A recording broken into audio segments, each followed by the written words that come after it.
Добър ден, уважаеми зрители. Аз съм Снежана Георгиева, а вие сте с предаването Портал към световете.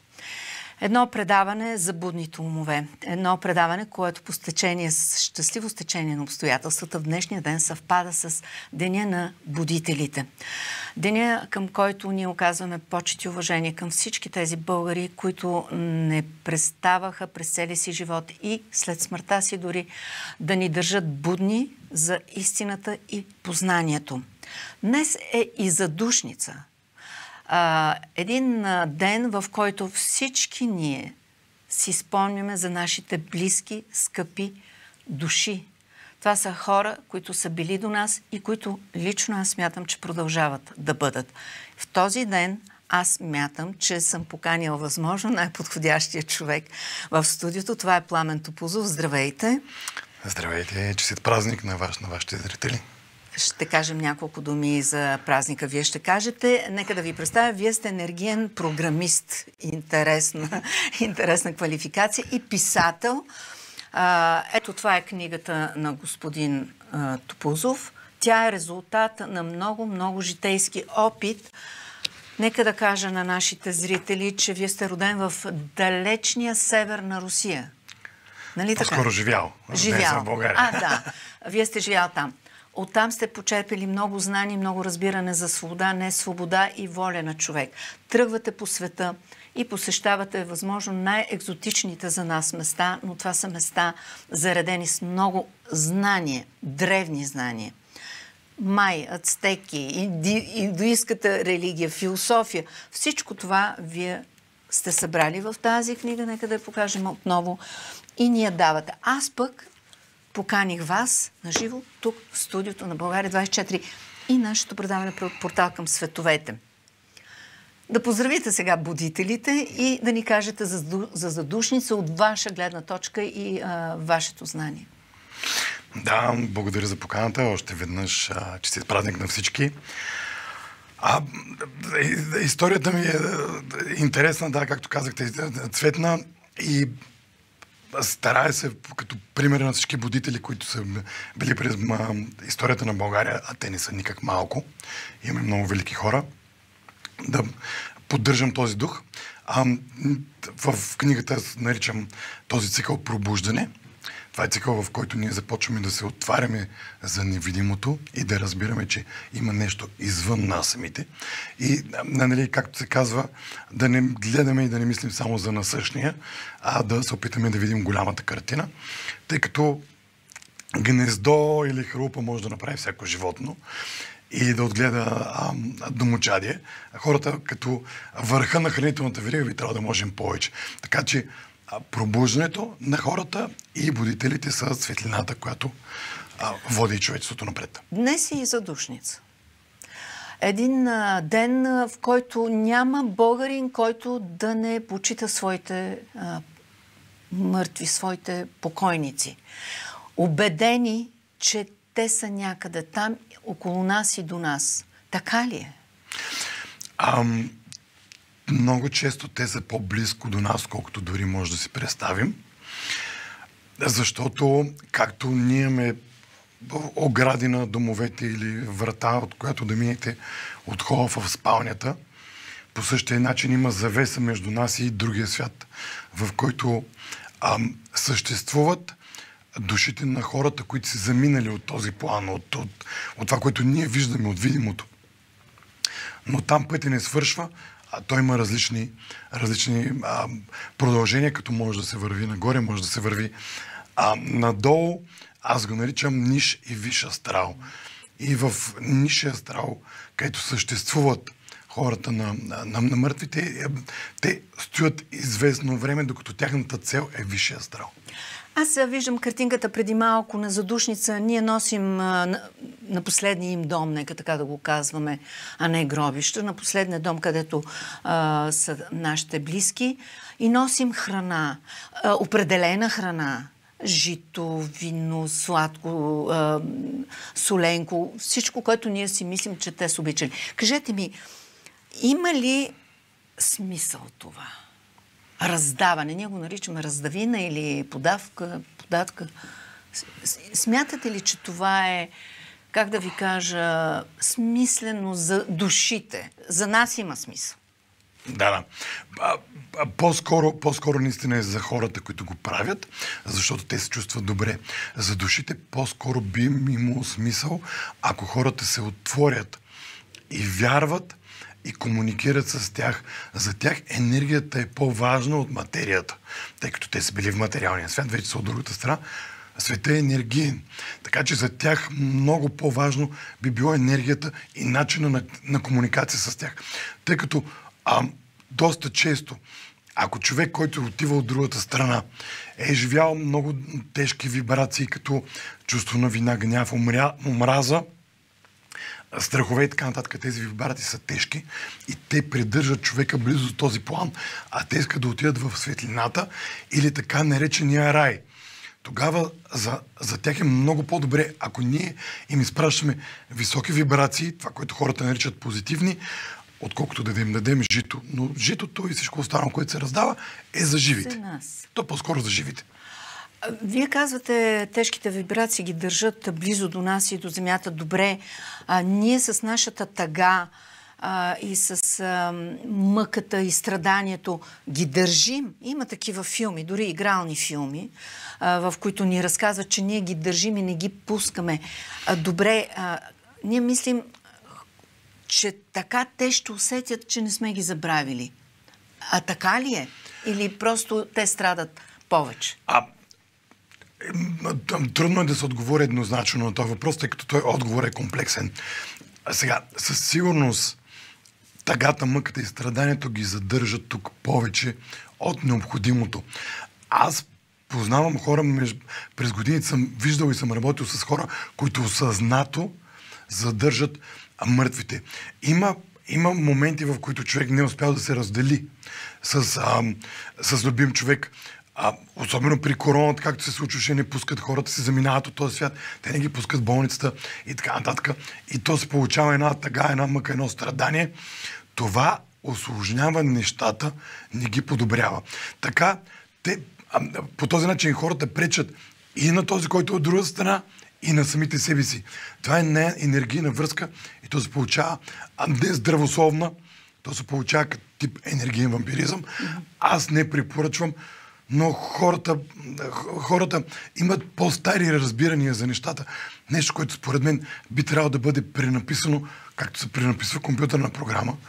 Имаме слушател, имаме зрител. Добър ден! Добър ден! Здравейте! Здравейте! Благодаря ви, че ми дадохте тази възможност да споделя това, което на мен не се е случило. Казвам се Мария, на 79 години съм в град Варна, но в момента съм в Лондон. Искам да споделя една много лична история, която пазя в душата си. Когато бях на 15 години, моята леля много ми говореше за Господ. И как да се свързвам с починали души. Това беше един бял картон, нарисуван в кръг, в него кръг и около него цялата азбука от А до Я и отгоре числата от 1 до 10. Задължително кръст и в страни да и не. И с една малка порцеланова чашка си слагаме в средата с участниците, които участват, с пръст върху чашката и чашата се раздвижва, може би от енергията на участващите и тръгва по буквите. И когато почина моя съпруг, реших да говоря с него. Бях много развълнувана, когато чашата тръгна и написа следното. Когато дойдеш на гроба ми, до мен близо има едно момиченце на 12 години, което много ме помага. Каквото носиш на мен, вземи и за него. Обадих се на неговата сестра и разказах за какво става въпрос. Тя малко се зачуди, но тръгнахме да търсим гробчето на 12 годишно момиченце.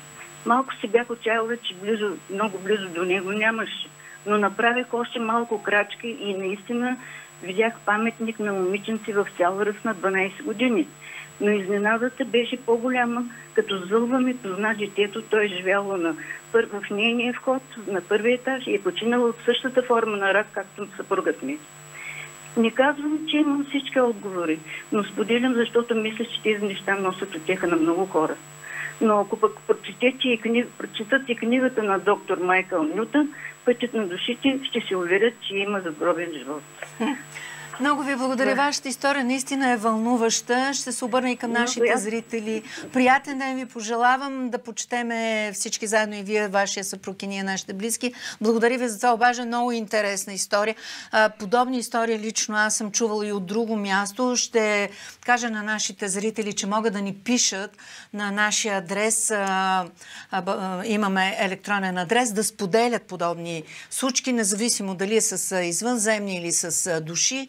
Какво мислите вие? Това реално се е случило.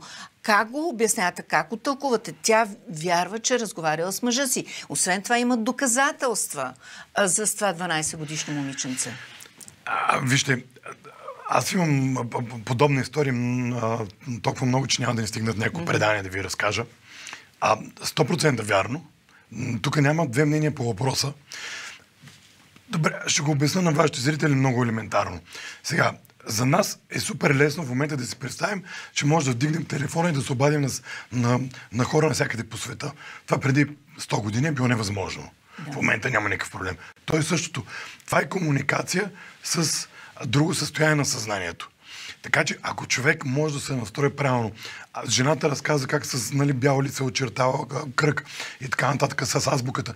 Това е нещо, което тя е използвала, тъй като нейната баба, доколкото се спомням, тя каза, че е научила това нещо, за да може тя да убеди себе си, че може да го направи. Значи вярата играе тук роля. Най-важната роля винаги е вярата. И човек да може да се настрои на конкретната чистота, тъй като всяко едно нещо съществува на определена чистота. Това е нисшия астрал, който вибрира на една чистота. Има висш астрал, така наречения ангелски свят. Той вибрира на друга чистота. Ние имаме FM вълни, AM вълни, радио, телевизия. Това всичко са различни чистоти. Това не означава, че ако ние не можем да се настроим в момента на една чистота да гледаме музикален канал, това не означава, че то го няма. А просто ние не можем да го направим. Помните, едно време имахме 2 канала. В момента колко много телевизия има. Различни канали и социални медии и така нататък.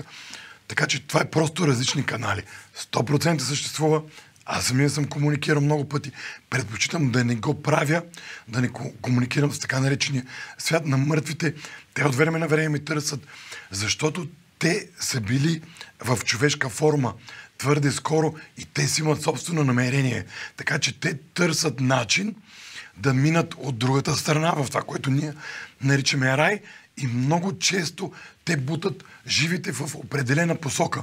Докато, примерно, така наречения ангелски свят, същества от висше състояние на съзнанието, те нямат тези по-елементарни собствени цели, а те гледат голямата картина. Затова с тях, там, когато се работи, те няма да бутат в някаква определена посока. Е много по-различно. Какви намерения биха могли да имат? Имат намерения те да се излекуват, защото тежките вибрации им пречат да отидат от другата страна. Те страдат ли? Има ли болка при тях? Страдание. Дори много при тях е по-тежко. Защото те изпитват, нека да кажем, тип душевна болка. И ако някой, сигурен съм, всички зрители ще ме разберат, душевната болка е по-тежка от физическата болка. Физическата болка минава и заминава. Душевната остава. Някои от тези души от другата страна са заключени с течение на хилядолетия. Те могат да стоят там 1000 години. Те са отекчени, те са наранени душевно, те се чувстват зле по различен начин. Както казах, не физическа болка. И те могат да бутнат живите в някаква определена посока. Затова трябва да се внимава. За да се излекуват. За да могат да намерят пъти обратно.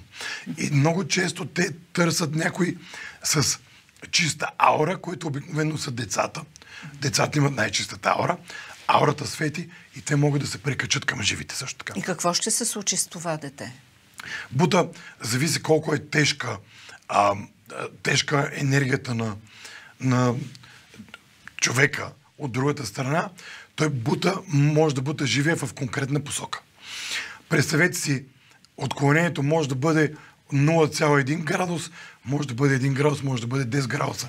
И ако ние имаме отклонение от 0,1 градус дори, и в продължение на 10 години, представете си, по 0,1 градуса всеки ден или дори всеки месец, отклонението ще стане огромно. Така че много често те отклоняват... Отклоняват от доброто към злото. Не става въпрос за добро и зло. Отклоняват от личния път. бута ги към техния собствен път. Сменят му личната посока за себе си. Защото те по този начин живия помага на тях да изкупят тяхната карма. Но го натоварват с... Натоварват го, разбира се. Натоварват го.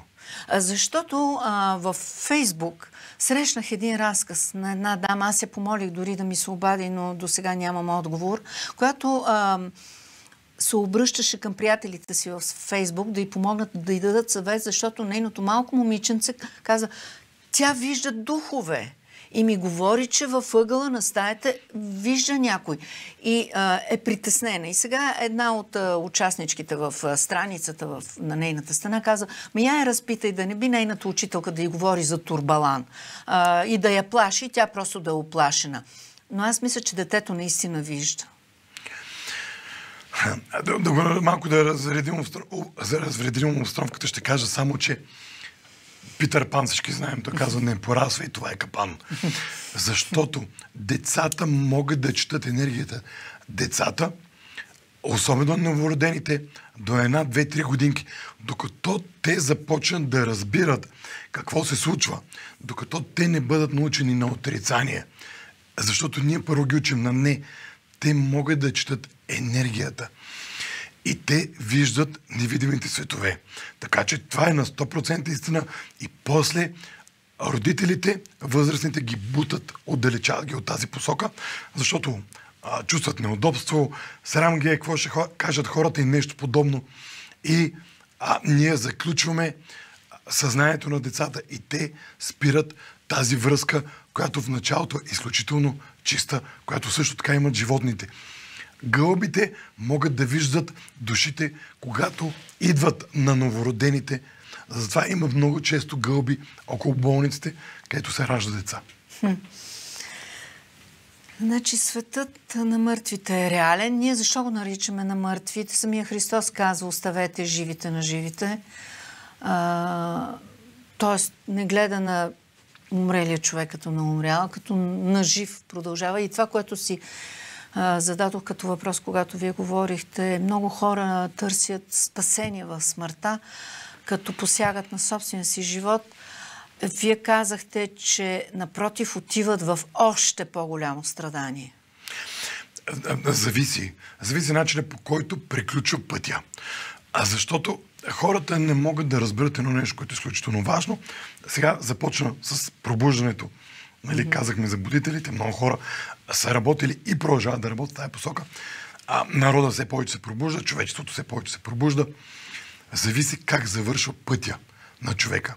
Ако е завършил с лекота, душата отива нагоре. Ако е завършил с тежест, много хора инвестират цялото си внимание и съзнание в материята. Колкото повече слизат надолу, имам предвид вибрационно, толкова по-трудно е след това да отидат от другата страна. И това нещо не може да изчезне тук така. Така че тук живота не приключва със сигурност. Източните култури знаят за това.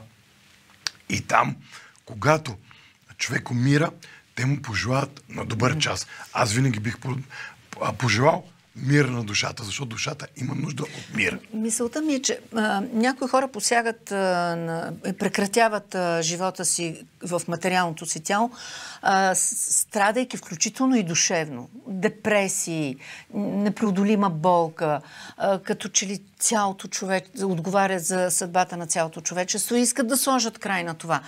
Но те всъщност не слагат край на това, напротив, още по-трудно.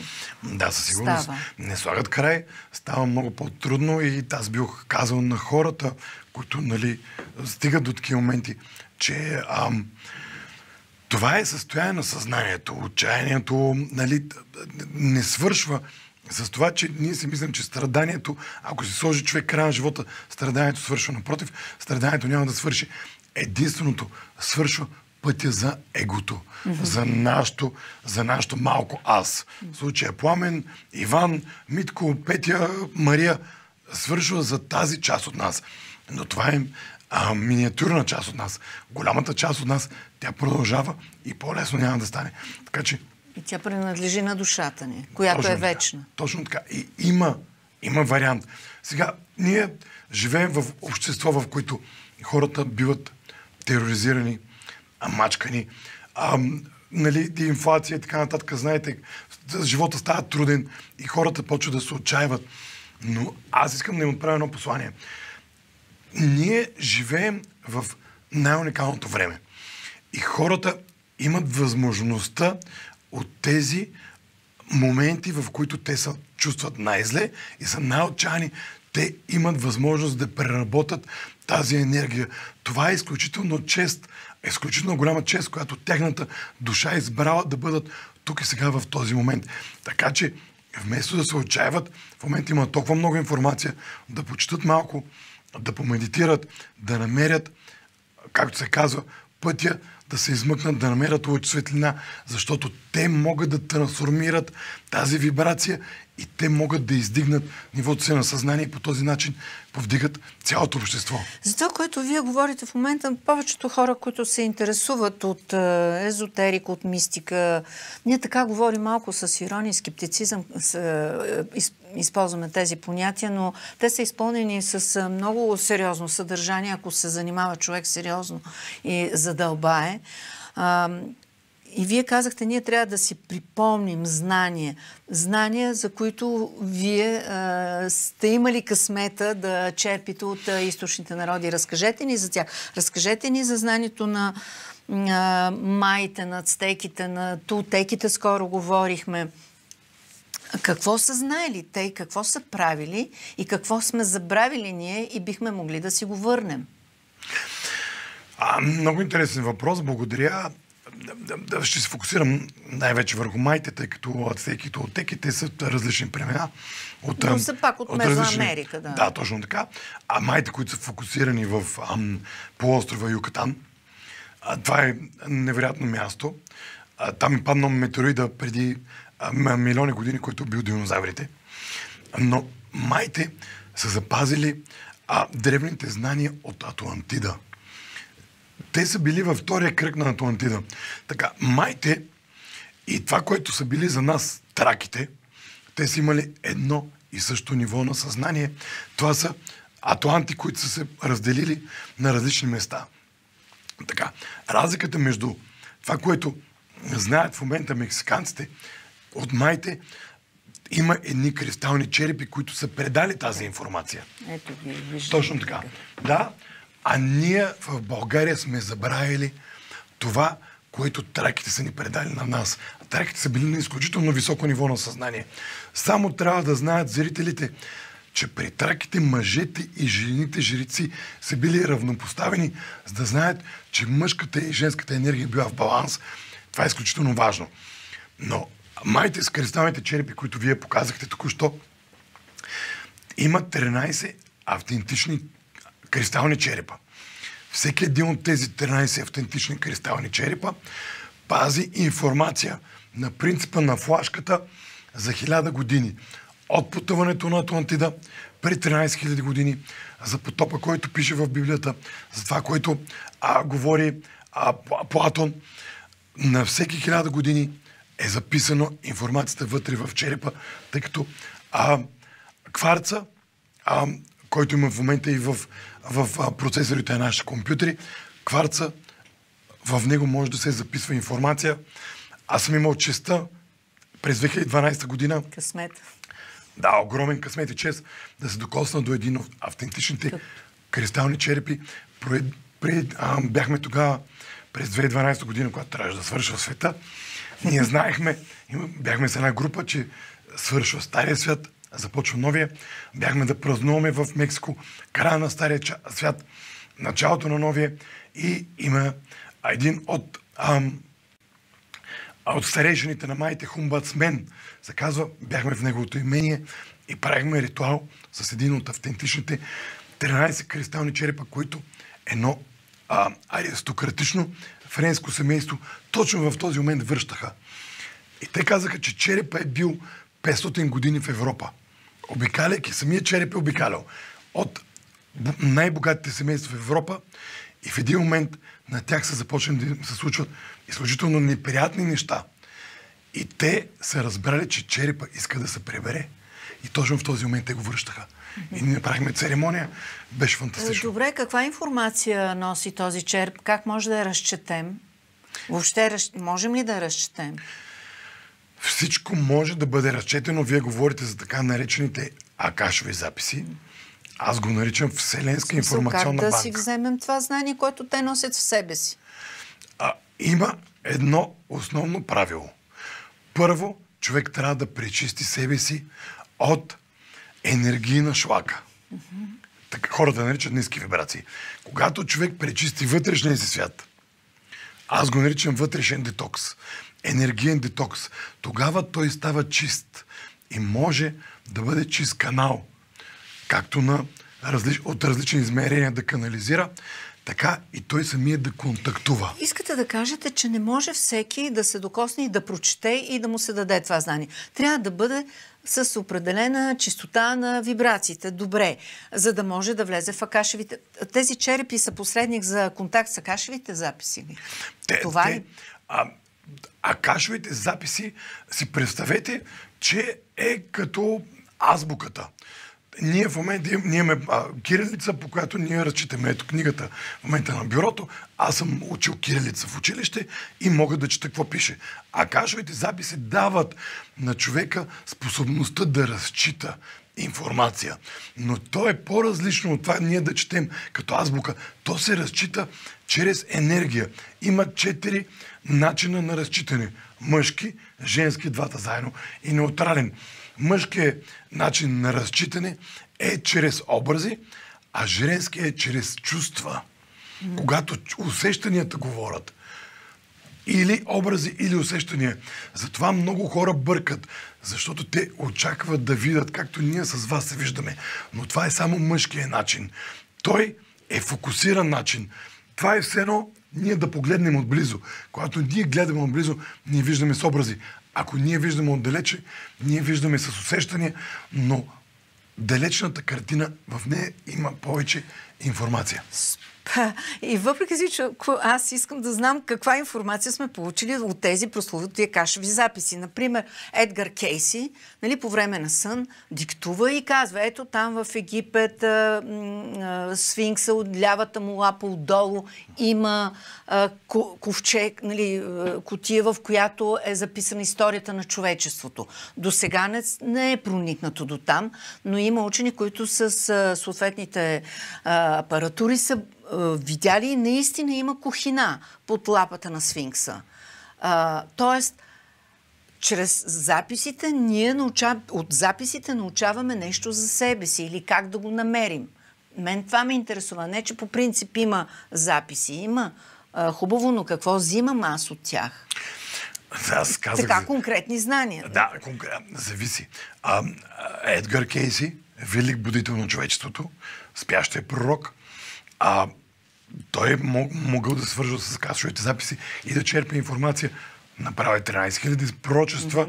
Само едно грешно, не е изцяло грешно, защото са били близнаци. Той не е знал, той е разчел на един близнак, се оказа, че е стал брод за другия. Така, това е информацията. Тя е навсякъде около нас. Това казах, човек трябва да бъде трениран. Човек може да бъде трениран. Това отнема време. Аз вече споменах, човек трябва да може да прочисти себе си от своите лични намерения, от намеренията на своето его. Егото има намерение. Аз съм гладен, аз съм жаден, искам да бъда облечен, искам. Добре, това изкривява. Те казват, нали, добре го нахрани. Тоест, изпратила лоши думи към някого. Това е жаргон, нали, помежду си. Лошите думи, лошите мисли, лошите чувства, какво ни причиняват? Ниски вибрации, които правят няколко неща. Първо, ниските вибрации запушват нашите канали. Представете си, това е което правят най-основно, най-лесно да кажа, зрители да разберат. Те запушват нашите канали. Това е едно ние да се намажем с кал. Ма кои са тия чувства? Омраз, завист. Всичко ниски вибрации. Те имат 2 производни. На мъжката енергия, на менталното тяло е страх и на емоционално тяло. Или на женската енергия са притесненията.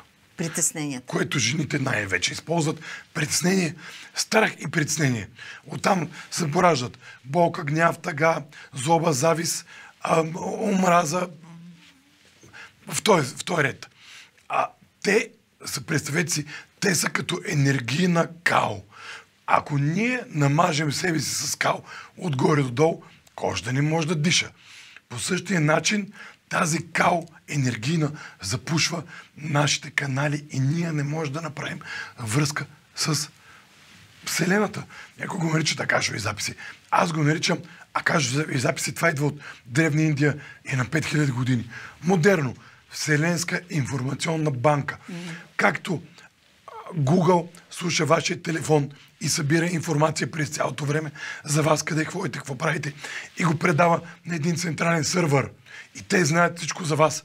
Така Вселенската информационна банка, в нея съществува информацията за минало, настояще и бъдеще, защото там времето тече сферично.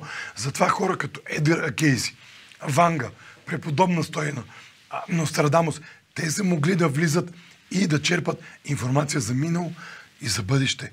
Защото те са прочистени от тези ниски вибрации. А това прочистване може ли човек сам да го постигне? И вие казвахте и в предварителния ни разговор, че много от болестите, от които страда нашето физическо тяло, са причинени точно тази енергийна кал, за която вие казвате, и която всъщност е проявление на лошото чувство. Нали така? Точно така. Всички болести са проявление, са енергийно проявление, което се материализира в физическото тяло. Тъй като хората трябва да разберат много важно. Физическото тяло е дисплей. То показва следствието. Болестите са енергийни на първо място. Както, примерно, ако ви светне лампата на маслото, за маслото на колата, нали, на таблото в колата, вие не променяте лампичката на таблото, а то индикира, че някъде другаде има проблем.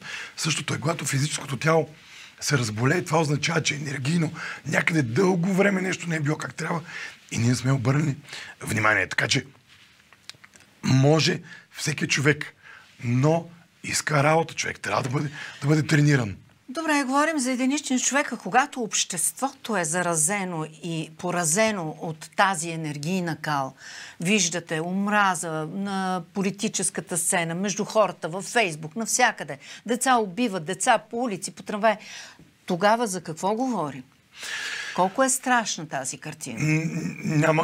Няма нищо страшно. Просто хората трябва да осъзнаят в България една проста истина. Има една мъдрост. В страданието човек израства, в щастието дава плод. Ние сме изстрадали достатъчно. Това означава, че ние сме много израснали. Българският народ е изключително мъдър и напреднал народ. Но докато ние избираме страданието всеки Божи ден, замяряйки се едни други с енергийна шлака, това означава, че ние никога няма да имаме плодовете на щастието. Хората просто осъзнато трябва да изберат да спрат, да страдат и да се тероризират. В момента, в който ние изберем да страдаме и да се тероризираме едни други, тогава ще дойде ерата на плодовете за нас. И всичко, което са предрекли древните пророци, пак казвам, Ванга, Слава, Вяра Кочовска, преподобна Стойна, че българите ще бъдат духовните водачи на целия свят. Това ще се сбъдне. Още нещо само да добавя. Ние сме от западната страна на Черно море.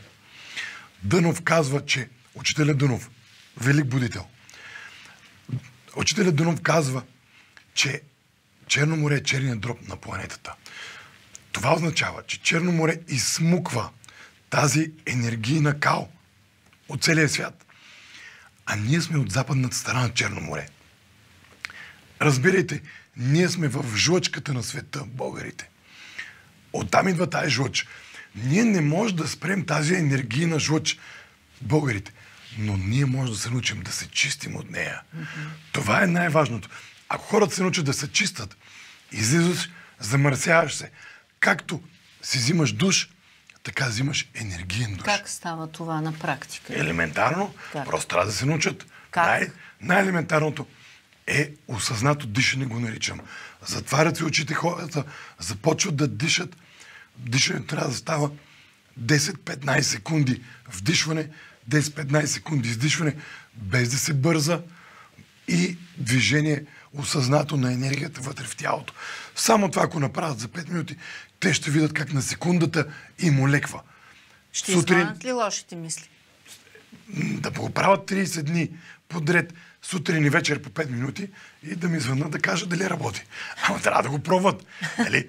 Както казва Буда, ако вие сте жадна и аз ви заведа на извора и пия вместо вас, няма да отолите вашата жажда. Така че човек трябва да свърши работата. Означава, че ние, за да може да дойде тая промяна, която всички чакаме, всеки трябва да се напъне.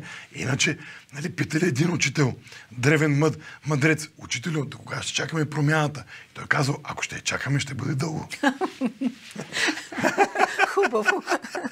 Добре, лошите мисли ни поразяват, заразяват, разболяват. Не мисли, чувства. То мисли чувства, нали? Първо го помислиш, после идва като точно чувство и накрая те поразява. А добрите, любовта, състраданието, съпричастието. Ще кажа нещо, което е малко по-сложно за разбиране, но вярвам, че дори хората да не го разберат в момента, в бъдеще ще ги будне в една определена посока. Ние имаме нужда от ниските вибрации, за да слезем на най-ниското ниво на съзнание. Имаме нужда. Имаме нужда. То се случва. Те са ниските вибрации, са навсякъде около нас. Те са зло. Няма зло и добро. Това е само наша концепция. Пътя минава оттам. Така. Ние имаме нужда, за да може да слезем на най-ниското ниво на съзнание и след това имаме нужда от високите вибрации, които вие споменахте, за да може да трансформираме, да пренапишем кода.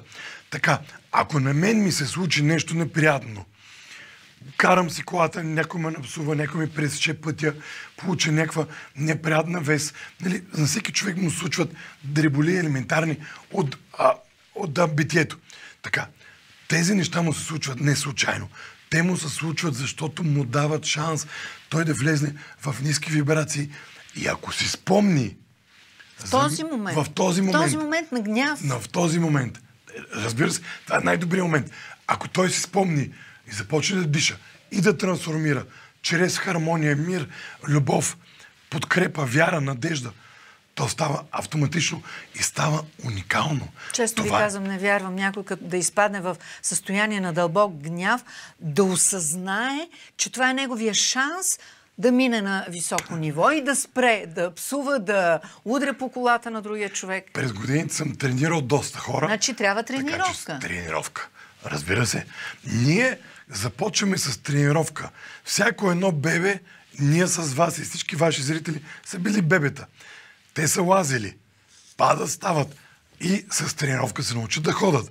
После с тренировка се научат да четат, да пишат.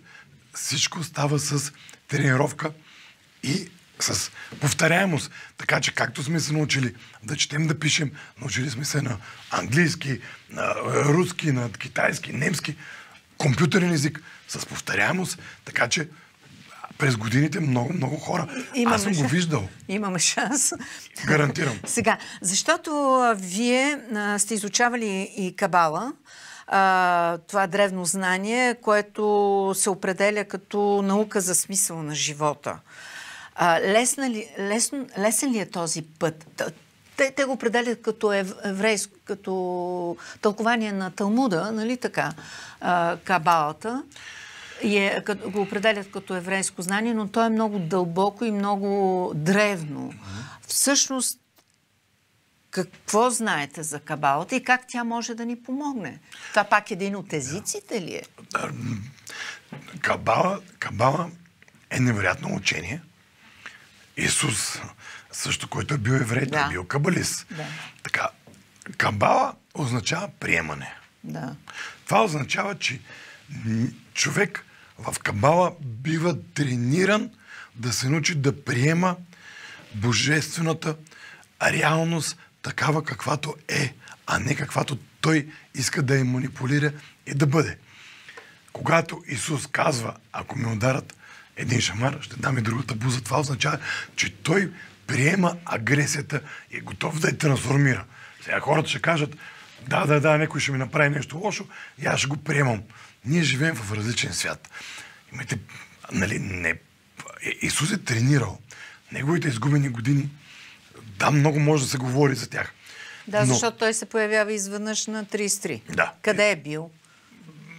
Твърди се, че бил в Кашмир, в Египет, на Албиона, е бил в Уелс, в Англия, в Индия, твърди, в Тибет. Гроба му дори е в Кашмир, нали? Това е теорията, че той не е умрял. Индия, Тибет, обикалял е целия свят. Да. Както и да е. Да се върнем на Кабала.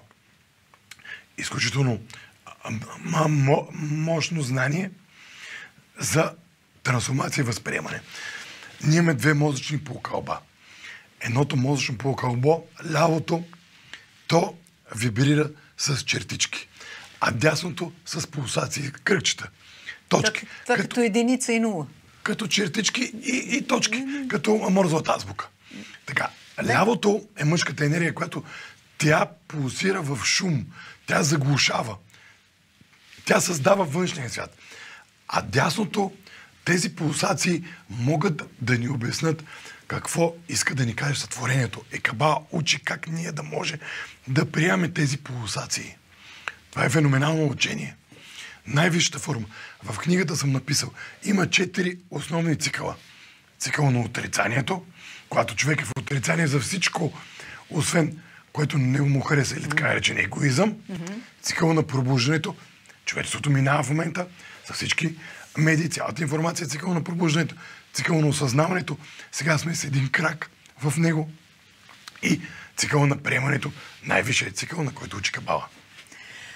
Прекрасно. Дано се случи всичко това, което казвате. Живеем в интересни времена, както казват, но слава Богу, че има и такива дни, като Деня на будителите, в който си спомняме за хората, които са ни давали знания и да следваме техния път, да почитаме също така нашите близки, които са в отвъдното. Ние с вас ще продължим да се срещаме.